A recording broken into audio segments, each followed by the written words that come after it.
Hey guys, welcome back to Harrison Hacks. I just want to start the video by apologizing for the whole shoddy camera work. I just had to do a quick setup here. What I'm going to do in this video is test a bunch of different USB controllers on the PlayStation Classic. So I have right now just the standard controller that came with it, and that's plugged in, and obviously everything's functioning correctly, stuff like that. So if I were to go to the button guide and whatnot. So I'm going to unplug it, and the first controller, I'm just going to try out this, I got this from AliExpress. It's just like a cheesy NES knockoff USB controller. So I'll plug that in, and I'm pushing the buttons. I got nothing. If I turn the console off and back on,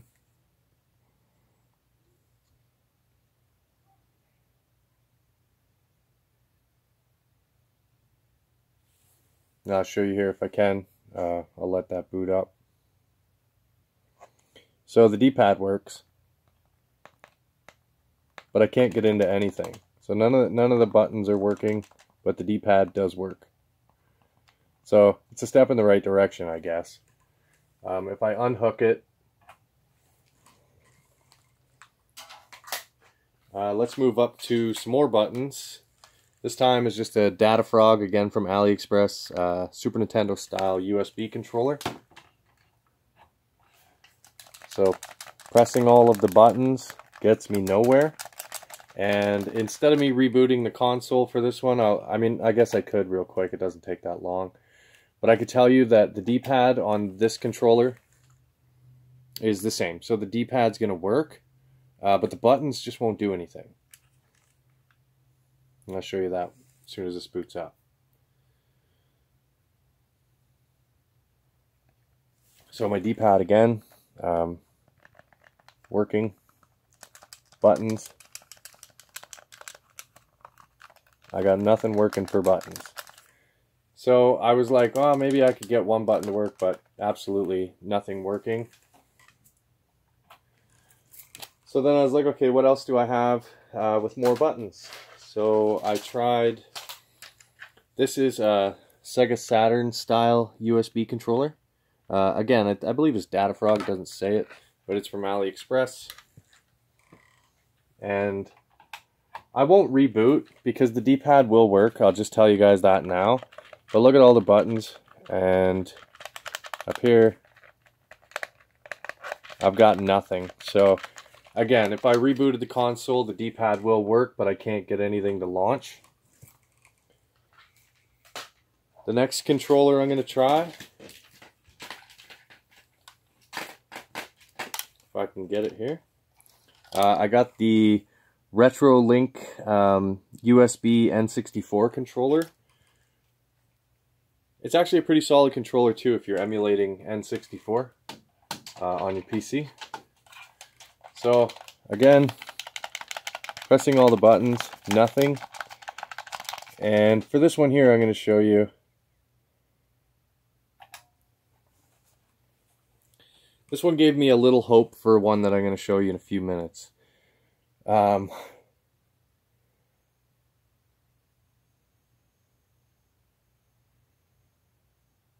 There we go. So I can go left and right using the thumbstick. Hope you guys are catching that there. Up and down with this particular thumbstick is a no. D-pad, yes. Up, down, left, right. But when I press any buttons, Z button on the back, I'm getting nothing. So after that, I was like, well, I tried the N64 RetroLink, and the thumbstick worked this time, so that's pretty cool. It's the first one I've tested with the thumbstick. So I have an official Nintendo N64 controller. This was given to me for free. I need to replace the thumbstick, but it's great for my boy to play with. And I have the Mayflash N64 adapter to USB. So I'll connect this one up.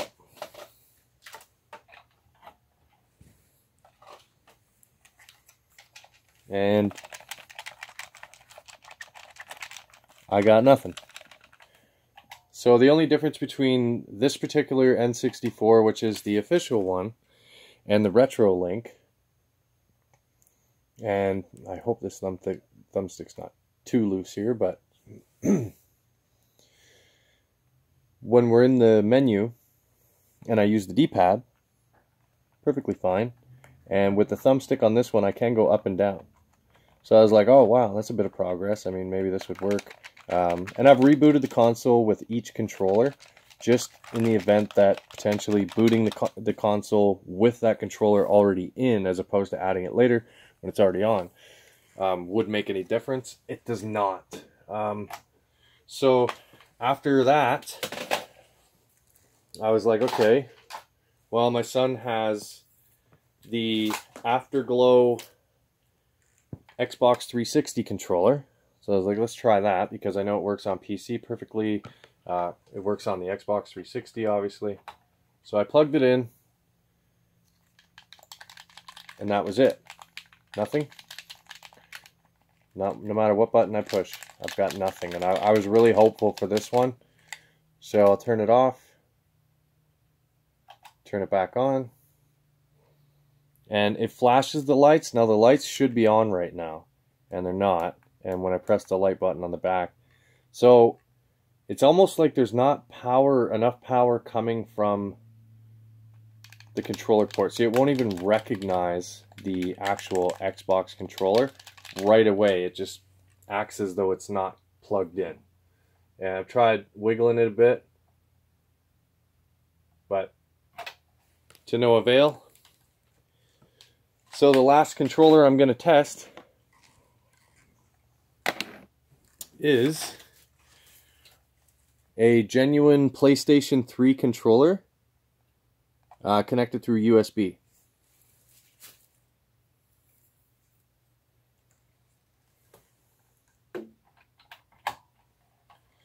So you can see no lights up.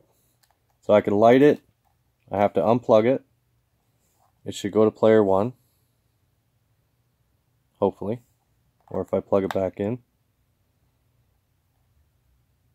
See, last time it went to player 1, so that's strange. I'm getting nothing this time around, so I'll turn off the console and turn it back on. And there we go. So I'm number 1, first player. If you guys can see that, hopefully.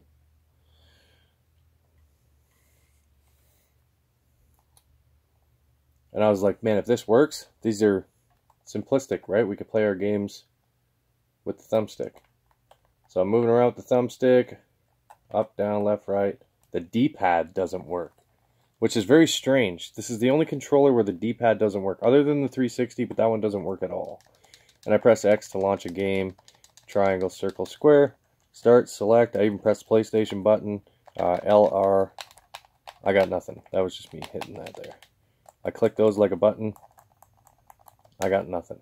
So, and it is lit up still as player 1. So I was like, okay, well, I mean, it's obviously not working. And I'll show you again with the official PlayStation Classic controller. I'll go ahead and plug this back in. And it's going to say reconnect, and then if I press X, boom. So it's actually working, and I'm good to go to play a game. So there's a trick that I learned online, and I cannot remember the name, but I'm going to leave a link to their video in the description, and I'm going to try it myself right now.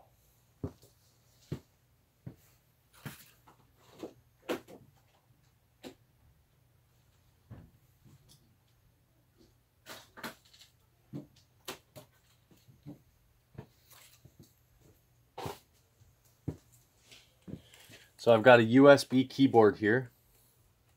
I'm going to plug it into port 2. I'm going to hit escape. Nothing. So when they did this, it worked for them. So I'm going to try one more option, and that is to mid-game, I'm going to plug the keyboard into player 1 and press escape, and I've got nothing. So this is an Acer keyboard, and I hope I wasn't blocking the screen too much there for you guys. So my keyboard's not working, but I'm still going to link to that video and you guys can check it out. You can get to the emulator settings using certain keyboards, I guess. And I might as well pump some buttons here while I've got the keyboard connected. No, I've got nothing. So apparently Logitech's work. I have a wireless Logitech keyboard that I'm going to use. I have it in my living room right now, so I don't have it ready for this video. But when I do get it, I'm going to go through all the settings with you guys in a future video.